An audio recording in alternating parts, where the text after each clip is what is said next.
Late na tayo ng gising mga idol. Inabot na tayo ng alas 11 ng tanghali. Pero okay lang, araw naman ng Biyernes. Sulit na sulit ang day off natin. In-enjoy ko lang kasi bihira lang tayo mabigyan ng day off. Wala kang katao-tao dito kahit naglalaba. Wala rin kasi sobrang init. Kahit nga yung mga tropa, tanghali na rin nagising. Medyo inabot na kami na alas 2. Usapang kagabi magluluto daw nilaga. Kaso alas 11 na kami nagising. Kaya pagpunta namin ng bakala, sarado na. Kasi magsasala na kaya inabuta kami ng pagsara. Aantay na lang namin magbukas. Ang bumalik pala dyan sila Tol Louie na. Habang inaantay yung pinapakuluan, gumagawa na si Bato na sausawan dyan. Sili at patis. Aliang nabili pala na Tol Louie baka. Ilalaga na lang daw. Ito naman iniwa-iwa ni Sir Gary pang lugaw mamayang gabi. O nga pala lahat kami walang pasok. Nagsama-sama na naman ng tropa. Ibihira to kasi hataw kami ngayon. Ito na pala yung napalambot ni Sir Tuwalya panlugaw mamaya mga idol. At ito na yung nilaga namin pinapakuluan na. Ginayat na ni Bato ang spring onion leaves mga idol. Kasi napalambot na namin yung baka kaya kuting kembot na lang kakain. Kung mapapansin nyo mga idol sobrang lambot niyan. No? Kulong-kulo talaga. Alalagay lang na patatas niya kaya medyo matigas pa. Nakakamiss dito kakain ng sabay-sabay, may sabaw. Talagang gagana ka talaga pag marami kang kasabay mga idol. Time check 2:23 ng hapon mga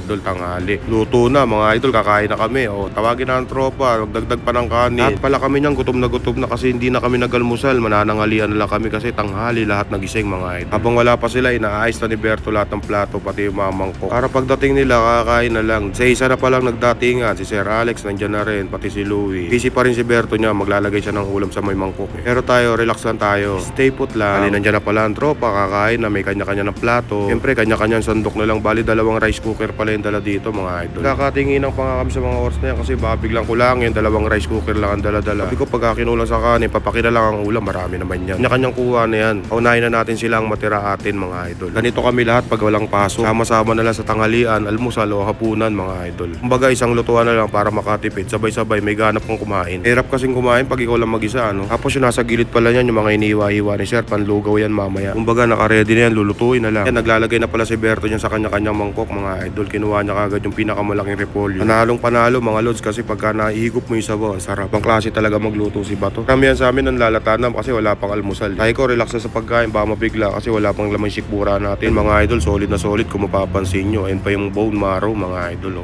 Mapaparami ka talaga ng kanin dyan pagka yan ang kinain. Ngayon, isa-isa lang ang kuha kasi mahina ang kalaban. Maya na tayo, papahuli tayo. Siyempre, bida tayo. Bago ang lahat, magpapasalamat muna ako sa taas. Pasalamat kami sa biyaya, kakainin namin ngayong tanghali. Lamang sa malamang, marami na naman makakain na masisipag nito mga idol. Ito ba naman ang hindi lalakas kumain dyan Ang sarap ng ulam. Check 225. Paano, hanggang dito lang yung video ko mga idol. Maraming salamat. Peace out. Usog na naman ang tropang masisipag mga idol.